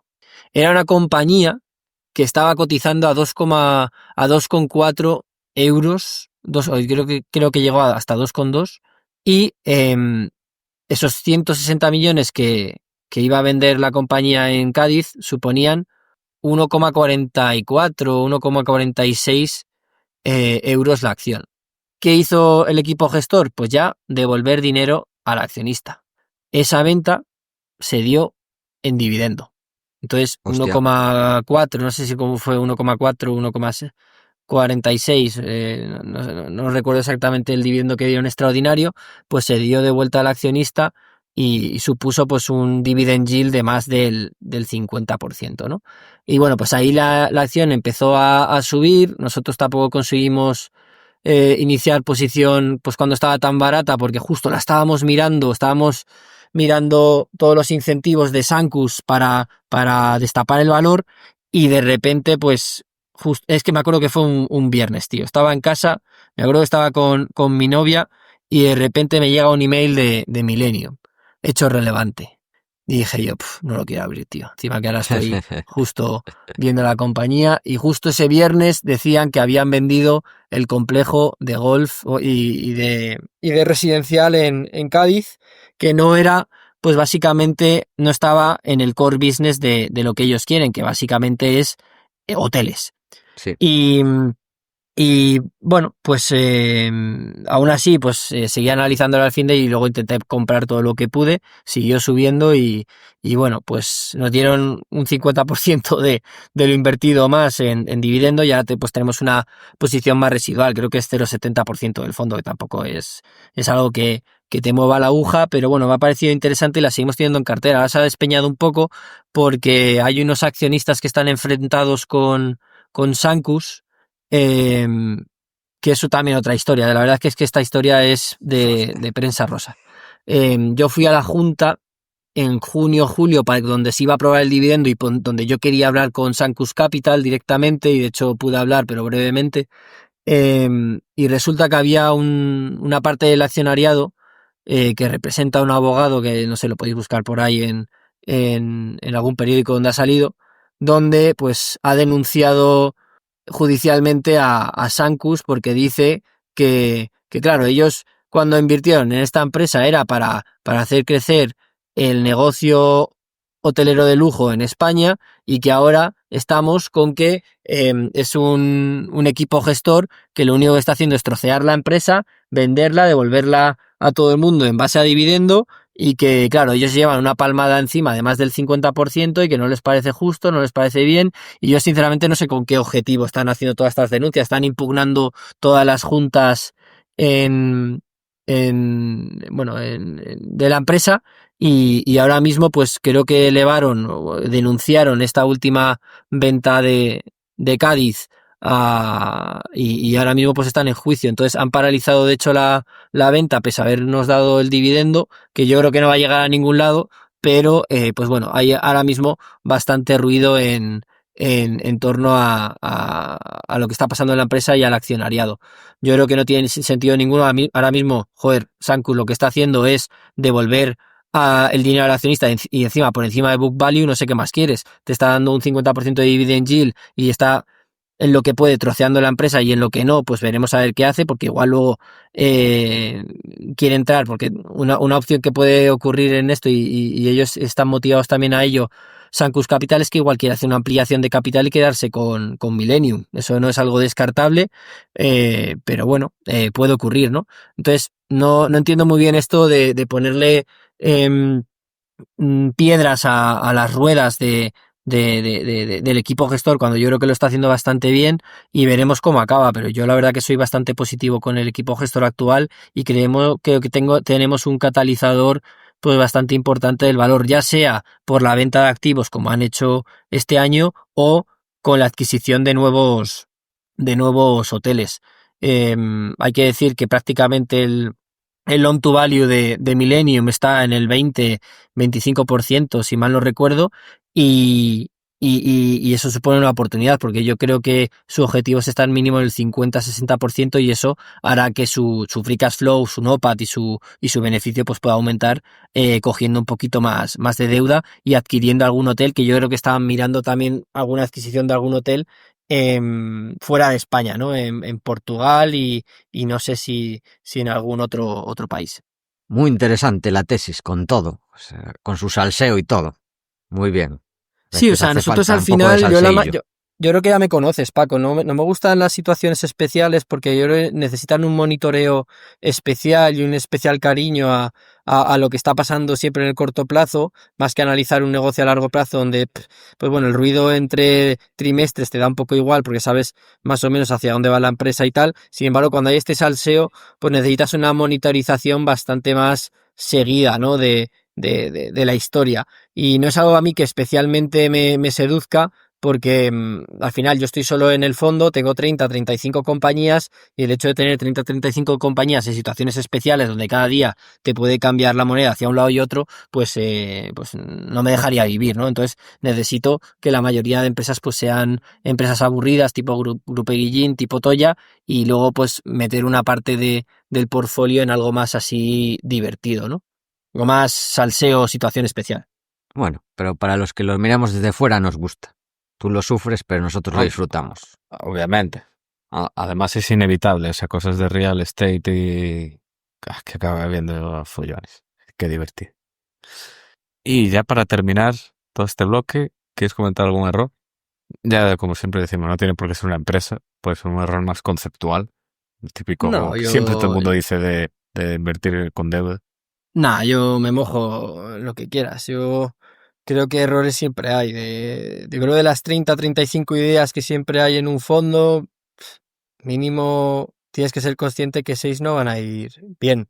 Nosotros en este último trimestre hemos vendido Pax Global, donde ni hemos ganado ni hemos perdido dinero. Yo creo que con los dividendos desde hace 2 años y medio, donde hemos vendido este último trimestre, más todo lo que hemos ganado, de hecho yo creo que hemos ganado hasta dinero. Pero, pero es un error de tesis de inversión por dos razones, básicamente. Yo creo que uno, porque no preveíamos que el negocio iba a deteriorarse tanto en la parte retail. Creíamos que se iban a seguir vendiendo datáfonos, y al final el declino, ¿no? La caída de ventas de datáfonos ha sido mayor, ¿no? De la que yo esperaba, aunque sea en el corto plazo, pero bueno, es un error conceptual y de análisis. Y luego, número dos, yo creía que Castle, Ingénico y Verifone eh, iban a iban a iban a competir, no iban a poder competir con el datáfono de Android de Pax. Sinceramente, yo creía que Pax iba a tener un mejor crecimiento orgánico en todas las regiones, y iba a ser bastante más imbatible a la hora de tecnología. Y sin embargo, eso no ha sido así. En Brasil ha perdido bastante ese liderazgo, y luego ha habido otros low cost players que se han quedado parte de su mercado, ¿no? Y eso era algo que yo sinceramente no preveía hace 2 años y medio, y ha ocurrido. Lo bueno es que, como habíamos comprado tan barato y con los dividendos y tal, no hemos perdido, pero ha sido un coste de oportunidad pues seguramente bastante importante. En el tema de restauración también hemos tenido algún error, como puede ser Tampalas, que es un competidor de Agisen, aunque ellos tienen un tipo de restaurante en China un poco diferente, es más para la clase media, clase alta. Yo creía que la demanda de restaurantes de clase media, clase alta iba a mantenerse bastante bien, o igual que el de restauración de low cost, y no ha sido para nada así. El tipo de consumo en China ha cambiado mucho, aparte de que el consumo está muy bajo. La manera en la que tienen de consumir los chinos en estos últimos 5 años o más en estos últimos 7 ha cambiado de manera relevante. Cada vez el delivery es más importante y donde este tipo de empresas pues sufre bastante, ¿no? Y eso ha sido un error de inversión, yo creo que total y absoluto del concepto y del análisis. ¿Qué más tenemos por ahí? Yo creo que esos dos son los principales, en mi opinión. Muy bien. Pues después de este repaso a las tesis de inversión y a los errores, vamos a las preguntas cortas. Y la primera, como ya es la tercera que tienes por aquí, son nuevas, las vamos cambiando, es ¿cuál es el mejor consejo que te han dado? ¿Cuál es el mejor consejo que me han dado? Sí. Yo creo que sea constante y que sea paciente, que todo llega, que con el trabajo los trenes llegan, ¿no? Una frase que dice un Menos en amigo mío España. En España los trenes llegan a veces. Bueno, y también, yo creo Sí. Hostia, qué que- buen tirado, Paco. Qué obra de Sí. arte, joder. Artista. Me la colocó ahí bastante bien. Yo creo que un amigo mío siempre dice, ¿no? Darío, un amigo mío siempre dice que la suerte te pille trabajando, ¿no? Y yo creo que total y absolutamente. Con trabajo todo llega y lo único que tienes que ser es paciente y no impaciente. Y eso a mí me ha pasado en todos los ámbitos, ya sea en el personal, yo qué sé, ponerte en forma, no te puedes poner en forma en un mes. Tiene que ser constancia y tiene que ser paciencia. Y a un año vista, pues veremos, ¿no? Dónde estás. En tema de inversión, no puede ser de la noche a la mañana un Warren Buffett. Esto necesita un proceso pues bueno, al cabo de los años pues vas mejorando, siendo paciente y al final pues las oportunidades llegan. Y yo creo que por esa razón principal me estáis entrevistando, ¿no? Me estáis entrevistando hoy porque yo empecé a ser gestor de un fondo de inversión con 30 años, algo que seguramente no me lo esperaba hasta que llegara a los 40 o más, y llegó el tren pues antes de tiempo. ¿Por qué? Pues seguramente por parte suerte, siempre la suerte ayuda, pero había mucho trabajo detrás, ¿no? Y yo creo que al final esos trenes llegan pues porque tienes que estar ahí, ¿no? Tienes que posicionarte bien y tener el trabajo hecho cuando llega esa oportunidad o ese tren. La siguiente. Una compra por menos de 100 euros que te haya mejorado la vida. Bueno, yo creo que todas las compras que hago por menos de 100 euros seguro que me han mejorado la vida. Yo creo que de eso va un poco la vida, pero yo te diría dos. Uno que os va a parecer una tontería, pero los auriculares que van por Bluetooth me parece una mejora brutal comparado con los que iban anteriormente por cable. Antes yo rompía todas las entradas y todas las salidas estas del ordenador por cable, los audífonos, acababa rompiendo tanto la entrada como la salida, porque me los llevaba sin querer, creía que no iban por cable y de repente pues o el portátil se iba por ahí o la entrada se rompía o lo que fuera. Y ahora pues bueno, con auriculares tipo que puedes encontrar por ahí baratos tipo Huawei o JBL o cualquiera de ese estilo por menos de 100 euros, creo que tienes unos auriculares muy buenos y que te ayudan bastante a no romper las cosas, yo creo, y a tener más flexibilidad. Y luego, otra cosa que me parece muy, muy interesante que siempre suelo tener en mi habitación, que yo creo que es algo que la gente flipa mucho, es que siempre tengo una pizarra, siempre. Me acuerdo que cuando vivía en Noruega, un amigo mío, pues estaban cambiando toda la oficina de su trabajo y me dijo, vente a la oficina que vamos a tirar todas las mesas, vamos a tirar todas las sillas también, vamos a cambiar todo y había una pizarra, pero que era más grande que mi cama. Y le dije, ¿me puedo llevar la pizarra? Y yo creo que estuvimos como 3 kilómetros andando con la pizarra en Oslo y me la llevé a casa y de hecho la puse en el suelo. Estaba apoyada en el suelo y eso a mí me ayudaba mucho porque yo me hacía ahí mis anotaciones no solo de cosas que tenía que hacer, que luego a veces se me olvidaban, también me hacía un calendario, también escribía un poco mis sensaciones que tenía a la hora de dónde tengo que trabajar en la parte de inversión, es decir, oye, qué empresas tengo que mirar, tengo que revisar esto, lo otro, y normalmente cuando hago screeners siempre utilizo ese tipo de pizarras, y es una pizarra que siempre he tenido en mi habitación en Oslo en su día, y ahora de hecho tengo una pizarra bastante más chiquitilla, pero en mi habitación. Y la verdad es que todo el mundo que entra a mi habitación me pregunta, dice, ¿pero cómo tienes una pizarra? Y yo, pues bueno, no sé, a mí me ayuda. Hay gente que tiene agendas, pues yo tengo pizarras. Y bueno, me parece una buena compra. A ver, ¿cómo que usas los screeners con pizarra en vez de usar un Excel como todo el mundo o usar la aplicación de turno? Eso tienes que Nada, o sea, explicarlo. yo las selecciono en, pues no sé si en Excel o en el screener que sea, y luego me las voy apuntando en la pizarra con mis notas, pues le empiezo a poner igual a cuánto cotiza de múltiplos, qué es lo que no me gusta, qué es lo que sí, cuál es el next step en cada empresa. Es decir, yo qué sé, imagínate que una empresa me parece el modelo de negocio interesante, me parece que está a unos múltiplos interesantes, y digo, ¿cuál es el siguiente step? Me he leído ya las presentaciones, el último informe anual, ¿cuál es el siguiente step? Tengo que hablar con la compañía, tengo que empezar a picar datos, etcétera. Entonces todo eso lo voy apuntando en mi pizarra. Y eso pues con cada compañía. Y luego pues anoto lo que no me convence, las tacho pero de manera que pueda ver lo que he tachado y decir, oye, ¿por qué he descartado esto? Y bueno, pues es una manera un poco de organizar mi mente. Me gusta la pizarra porque es bastante más dinámica que un Excel. Puedo escribir por encima, puedo cambiar los colores de manera mucho más fácil y me siento más cómodo. Y luego aparte es mi momento en el cual no estoy pegado a una pantalla. Es como mi momento analógico, donde yo Ah, creo que sí, el cerebro se queda un poco más tranquilo de toda la tecnología y es capaz un poco de ahondar más en pensamientos y en ideas sobre la inversión. muy bien, De hecho, en el trabajo, al lado de mi mesa, tengo una pizarra.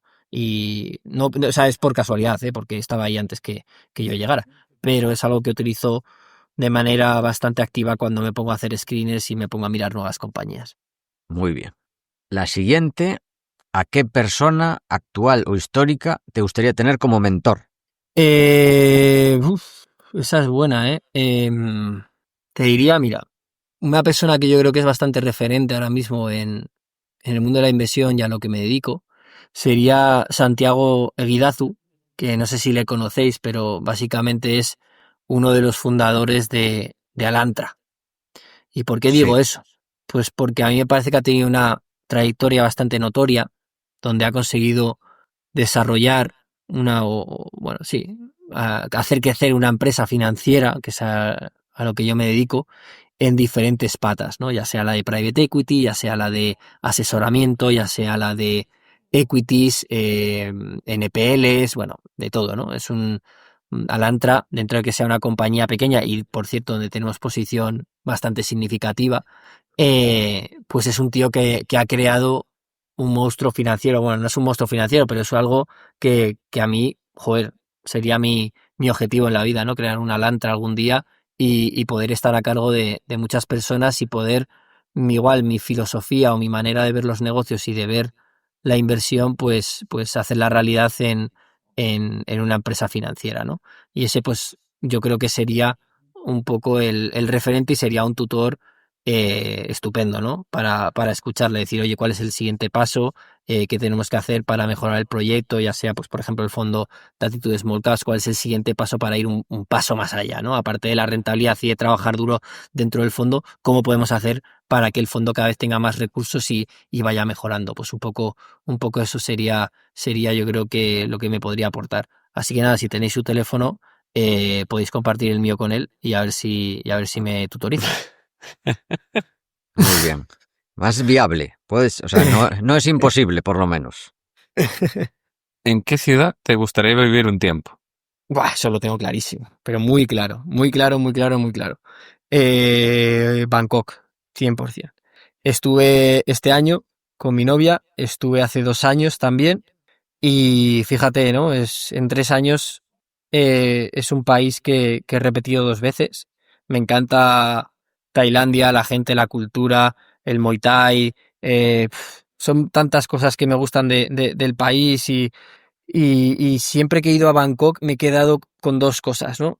Con ganas de vivir allí más tranquilamente, no tanto de turismo, y que siempre que he ido a Bangkok, pese a que me he quedado 3 o 4 días, he dicho, tío, es una ciudad que no me la acabo. Siempre que vengo me quedo con ganas de más y me gustaría estar aquí 1 mes, 2 meses o 3 meses teletrabajando, lo que sea, y poder conocer más la cultura y lo que hay dentro de la ciudad. Es una ciudad que es gigante, no sé si son 8 millones de personas o más, y yo creo que es un sitio muy bueno para conocer y para descubrir dentro de Asia-Pacífico, que ya sabéis pues que es una de mis debilidades, ¿no?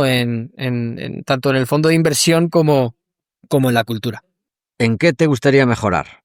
En general, ¿En qué he mejorado o en qué me gustaría mejorar? ¿en qué te gustaría mejorar? Bueno, en lo que me gustaría mejorar, yo creo y es lo que estoy mejorando ahora. No sé si te vale. Sí, me vale, me vale.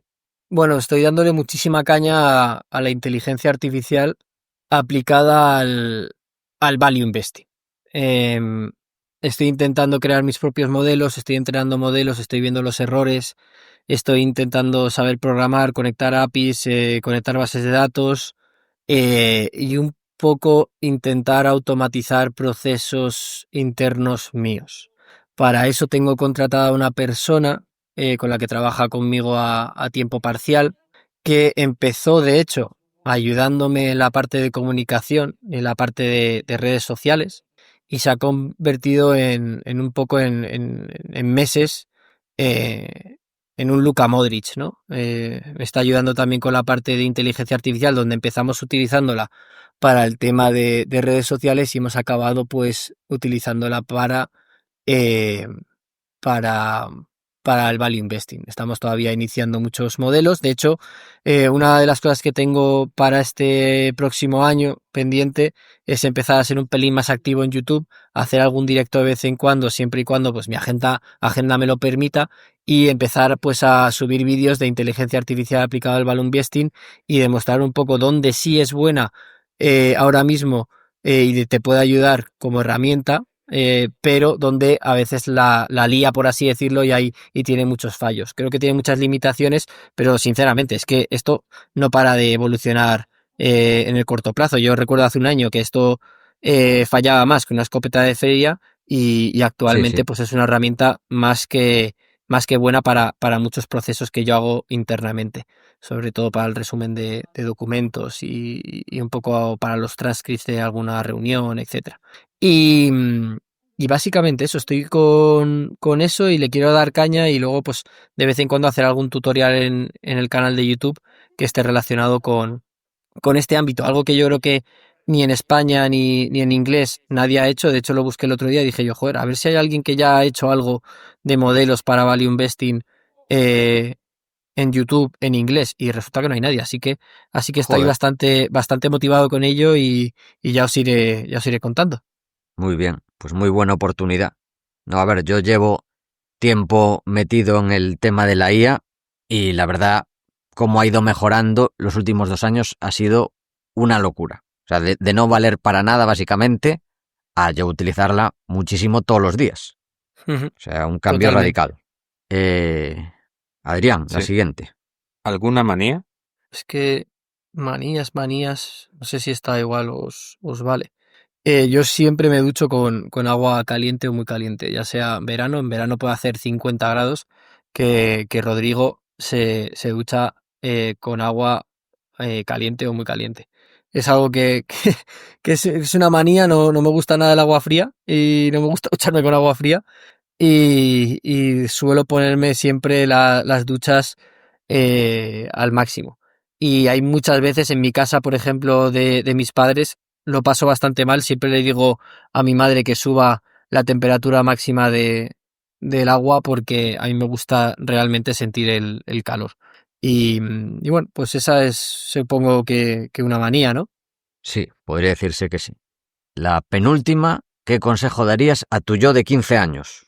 La verdad que muy pocos. Yo estoy bastante contento con la mayoría de decisiones que he hecho en mi vida. Muchas veces algunas las controlas y otras no. Sería resultadista dar un consejo en base al resultado. Pero yo creo que sin saber, ¿no?, el resultado que ha habido hasta ahora, un consejo que yo creo que me hubiera ayudado mucho hubiera sido en la universidad cuando estaba estudiando, darme el consejo de acaba de estudiar lo más rápido posible, da igual las notas, da igual todo, acaba la carrera lo antes posible y ponte a trabajar. Porque cuando te pones a trabajar te das cuenta de lo que realmente te gusta, lo que no, la pasión. Yo, ¿qué pasaba? Que en mi época de estudiante de universidad, como no me apasionaba nada de lo que estudiaba, tardaba mucho en sacármelo. Y era un poco la pescadilla la que se muerde la cola, ¿no? Porque nunca me tiré o me tiré muy tarde a ese mundo laboral para saber realmente lo que me gustaba, ¿no? Y hacerme las preguntas necesarias para saber a lo que realmente me quiero dedicar, ¿no?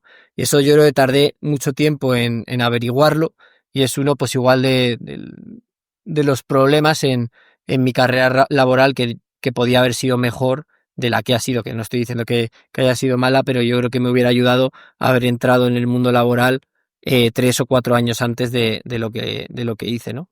Muy buena. Y por último, ¿cómo te ves en 10 años? Pues ojalá como Santiago Eguidazu, que creo que no va a ser, ojalá llegara a ser la mitad de lo que él ha sido, pero sí que yo creo que cada vez me gustaría más tener más recursos, no sé si dentro del fondo de inversión, para poder hacer crecer el proyecto y tener más manos, ¿no? Yo creo que tengo siempre muchas ideas, pero me faltan manos y me faltan horas para ejecutarlo, ya sean modelos de Excel, ya sean screeners, ya sea con la inteligencia artificial, ya sea con el monitoring de las empresas y de los sectores. Creo que hay mucho que optimizar dentro de mi trabajo laboral, pero que a día de hoy pues estoy solo yo y es lo que toca. Pero en 10, 15 años pues me gustaría ser parte o ser más o menos el líder de un grupo de trabajo y bueno, pues crear, yo creo que un buen ambiente de trabajo de inversión con unos procesos totalmente perfectos, y poder pues hacer un proyecto aún más grande, ¿no? Que el que es actualmente Attitude Small Caps, que poco a poco va creciendo, pero que bueno, yo creo que tiene mucho potencial de seguir creciendo y haciendo el fondo y todo lo que tiene alrededor pues más grande. Muy bien. Y ahora, Rodri, ya casi para terminar, las preguntas finales. Adrián, procedes. Así es. Y solo son 2, como siempre. Y la primera es, ¿qué has aprendido este último año? Y no vale decir inteligencia artificial. Inteligencia artificial. Em, pues te diría, Adric, un poco cómo llegué a esto de la inteligencia artificial. A principio de año contraté a Fabi, aunque sea parcialmente, conmigo, para trabajar conmigo, y ella se dedicaba sobre todo a la parte de redes sociales, ¿no? Y eso, estuvimos haciendo un par de pinitos y un par de proyectos más sobre hacer contenido para las redes sociales, y eso me hizo aprender mucho sobre guiones, sobre cómo grabar diferentes planos, cómo conectar una escena con otra, un poco toda esa parte audiovisual que seguramente antes pues no tuve el momento ni el tiempo para poder pues dedicarle a ello, que es algo súper interesante, y la verdad que me lo he pasado muy bien, pero, pero es algo que he aprendido en este último año, y yo creo que a raíz de eso valoro mucho lo bien que se crea una película, no solo en la parte de guión, sino en la parte de conectar diferentes escenas, de cambiar los ángulos, también la música de fondo, que es que yo siempre he creído que, digo, en los Oscar el premio más poco valorado es el de la banda sonora. Digo, tío, las bandas sonoras nunca me han parecido tan relevantes en una película. Y sin embargo, a raíz de crear toda esta parte audiovisual, me he dado cuenta de que estaba totalmente bueno, equivocado, ¿no?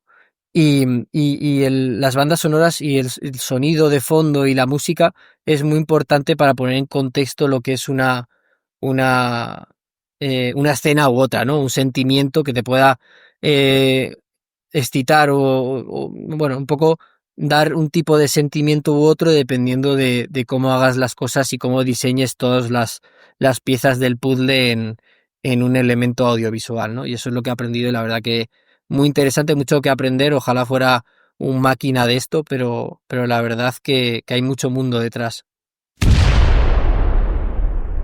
Boom. Ahí tenés tu efecto audiovisual. Me has asustado, lo digo absolutamente en serio. Bueno, y para terminar ya definitivamente, ¿qué estás intentando aprender actualmente? Y no vale inteligencia artificial. Pues es que yo con uno ya tengo suficiente, la verdad que es en lo que estoy bastante focus, no sabría decirte otra cosa. ¿Y Si queréis lo de podemos algún mandar un poco sector, más. por Venga, ejemplo? a eso es lo que justo iba a hacer. Digo, mira, Sí. no sé si queréis en vez de habilidades personales, pues vamos a ponerlo un poco más al mundo de la inversión y actualmente estoy haciendo un análisis bastante extenso sobre las clínicas oftalmológicas. Y esas son, pues, las conocéis, ¿no? Una de ellas en Sí. España muy conocida que se llama Clínica Baviera. Y bueno, pues estoy intentando entender un poco el sector, las dinámicas, las diferentes empresas, las diferentes regiones, porque hay muchas cotizadas, igual hay más de 10 o más de 15, y estoy un poco pues analizando todas de manera bastante lenta, porque el mundo siempre farma o el mundo clínico, el mundo sanitario, siempre me ha dado mucho respeto. Yo creo que siempre lo he dicho, que cuando he invertido en farma es las tesis que más tiempo me han llevado. He invertido en Carca en Eslovenia, una empresa de genéricos, he invertido también en Knight Therapeutics en Canadá, en una empresa de distribución de IPs en Sudamérica y en Canadá, y son las empresas que más tiempo me han llevado de analizar. Y en este sector, ¿no? Que es más sanitario, pues también, ¿no? Estoy yendo un poco con pies de plomo y viendo exactamente cuáles son las dinámicas, las tecnologías y lo que puede venir, ¿no? En un futuro. Muy bien, Rodri. Muchísimas gracias por venir con nosotros ya por tercera vez. Y para terminar, te cedemos el micro para lo que quieras. Pues nada, chicos, la verdad que encantado de estar aquí. Gracias por la invitación. Yo creo que es un placer siempre hablar con vosotros. Yo sé que, sobre todo, Paco, tú me sigues mucho. Desconozco si Adri sigue mis andadas igual, pero yo contigo, pues bueno, tenemos bastante afinidad en lo que es el tema de cómo entendemos la inversión, ¿no? Entonces, siempre es un gusto venir aquí y hablar con los dos. Y nada, muchas gracias. Nos veremos, no sé si en 1 o 2 años, y hacemos un poco actualización de todas las tesis que he contado y de cómo nos va, ¿no? Con la inteligencia artificial. Igual en un par de años no me entrevistáis a mí, sino entrevistáis a una IA que se hace pasar por mí, ¿no? Veremos hasta qué punto hemos llegado. Muy probable, más probable de lo que la gente piensa. Un abrazo, chicos. Bueno, pues muchísimas gracias de nuevo y voy a hacer el rewarning. Recordar que esta semana Academia de Inversión cumple 13 años y tenéis este 20% de descuento en la formación avanzada. Podéis acceder en academiainversión.com/avanzada. Y por mi parte, nada más que añadir. Adrián, ¿quieres comentar algo más? Nothing to add. Pues esto ha sido todo hasta la semana que viene. Esperamos que os haya gustado el podcast y lo de siempre. Si os gusta, os animamos a dar vuestros likes, vuestros me gustas, compartirlo con vuestros amigos, compartirlo en redes sociales, ya que ayudaréis a que este podcast siga existiendo y siga creciendo. Desde aquí, Paco y yo nos despedimos. Que el valor te acompañe.